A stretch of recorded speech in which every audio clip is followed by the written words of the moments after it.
రామ్మోహన్ రెడ్డి గారు పోటీ చేస్తున్నది నవీన్ యాదవా రేవంత్ రెడ్డి గారా? రేవంత్ రెడ్డి గారి బ్యాక్గ్రౌండ్లో నవీన్ యాదవ్ గారు. సో ఉప ఎన్నికలకి సంబంధించినటువంటి దాంట్లో బీజేపీ, బీఆర్ఎస్, పక్క రాష్ట్రంలో నుంచి కూడా ఒక పార్టీ మద్దతు కూడా ఇచ్చింది కదా. ఈ మూడు పార్టీల సమూహాన్ని అక్కడ క్షేత్రస్థాయిలో గత 15 సంవత్సరాల సంది మేము లేకపోయినప్పటికి కూడా ఈరోజు పోటాపోటీ కాంగ్రెస్ పార్టీయా బీఆర్ఎస్ అని అంటే కాంగ్రెసే గెలిచేటటువంటి అవకాశాలు ఉన్నాయనేటటువంటి దాకా పక్క రాష్ట్రం నుంచి అన్న అర్థం కాదు.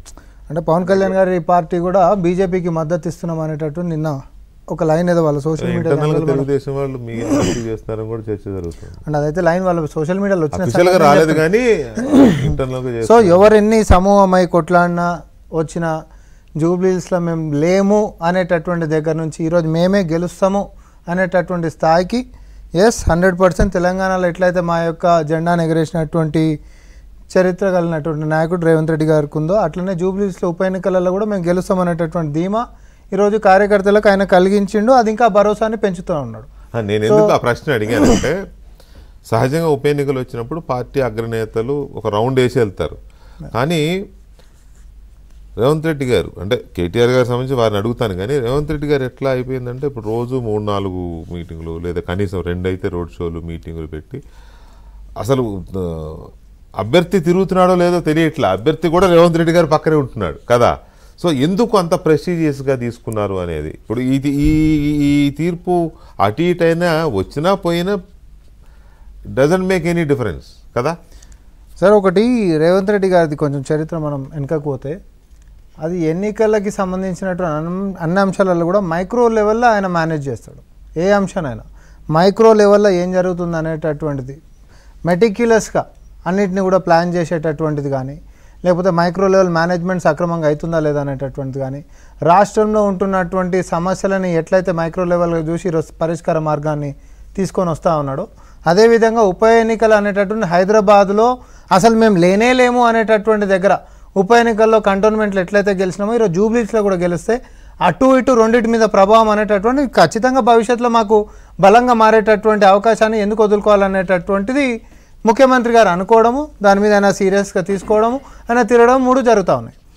సో ఈరోజు కార్యకర్తలకు ఒక భరోసా, అక్కడ నిలబడ్డటువంటి అభ్యర్థికి ఒక ధైర్యము, అంతేకాదు పార్టీ శ్రేణులు మొత్తం కూడా సంఘటితమై పనిచేసేటటువంటి ఒక పరిస్థితికి ఈరోజు వచ్చినాము అని అంటే అది ఆ యొక్క నాయకత్వము దాన్ని నడిపించేటటువంటి తీరు పార్టీ శ్రేణులు సంఘటితమై చేసే పరిస్థితి ఉంటే పాపం రేవంత్ రెడ్డి గారు అంత కష్టపడాల్సిన అవసరం లేదనుకుంటా. అంటే కెప్టెన్ మా దాంట్లో షిప్లో కెప్టెన్ ఎప్పుడు ముంగట్నే ఉంటాడు కదా సార్. మా దాంట్లో మీతో అందరూ కూడా కష్టపడతారు కానీ మా దాంట్లో ఇప్పుడు గత 10 సంవత్సరాలు అందుబాటులో లేనటువంటి ముఖ్యమంత్రి గారిని చూసినాం మనం. ఈరోజు అందుబాటులో లేని ప్రతిపక్ష నాయకుడిని కూడా చూస్తున్నాం. అది వారి వైఖరి. సో నిరంతరం ప్రజల మధ్యలోనే అది ఎమ్మెల్యే ఉన్నా లేకపోతే ఎంపీ ఉన్నా లేకపోతే ఏది పీసీసీ ఉన్నా తర్వాత ముఖ్యమంత్రి అయినా అదే ప్రజల మధ్యలో ఉంటూ ప్రజల మధ్యలోనే సమస్యలు. ఈరోజు ముఖ్యమంత్రి ఈరోజు అంటే ఉప ఎన్నికల గురించి మనం మాట్లాడుకుంటున్నాం సార్. ఉప ఎన్నికలు లేకపోతే ఇదే అమీర్పేటలో వర్షం పడ్డది అని అంటే కాలనీలు మునిగిపోతున్నాయి, నాలా ప్రక్షాళన జరగలేదు అని అంటే అప్పుడు ఎన్నికలు కూడా లేవు.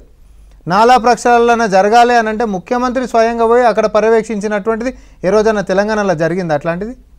ఒక ముఖ్యమంత్రి గారు స్థానిక సమస్య మీద దీర్ఘకాలంగా ప్రజలు మొత్తం ఇబ్బంది పడుతున్నారు అని అంటే ఎవరికి చెప్పా పెట్టకుండా అక్కడికి టక్కుమని పోయి దాని పరిష్కార మార్గంని చూపించే విధంగా ఒక ముఖ్యమంత్రి క్షేత్రంలోకి పోయి చూసినటువంటిది ఏ రోజైనా ఉందా? ఫామ్ హౌస్లకు పిలిపించి మటను చికెను బోటి అవన్నీ తలకాయ కూరలు పెట్టేసి చూసేటటువంటి సాంప్రదాయం సంస్కృతి చూసినామే తప్ప తిన్నోళ్ళ సంగతి చెప్తున్నాను నేను. తిన్నోళ్ళు బయటకు వచ్చి చెప్తారు కదా మా సార్ బాగా పెడతాడు ఎప్పుడైనా. సో ఎప్పుడైనా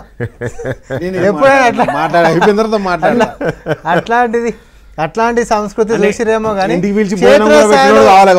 క్షేత్రస్థాయిలో అంటే నేను క్షేత్రం గురించి తిండి పెట్టేదని తప్పు పడతలేదు నేను తప్పు మాట్లాడతలేదు, తప్పు తీసుకోవాల్సిన అవసరం లేదు. కానీ క్షేత్రస్థాయిలో ఒక నాలా సమస్యకు సంబంధించినటువంటిది పోయి ఒక మున్సిపల్ శాఖ మంత్రి కూడా ఆయననే కాబట్టి ఆ బాధ్యతని ముఖ్యమంత్రి బాధ్యతని అన్నింటినీ కూడా ఒక పార్టీ బాధ్యతను కూడా ఈరోజు ముందుకు తీసుకొని పోయేటటువంటిది ఈరోజు ప్రజలు హర్షించేటటువంటి వ్యవహారం.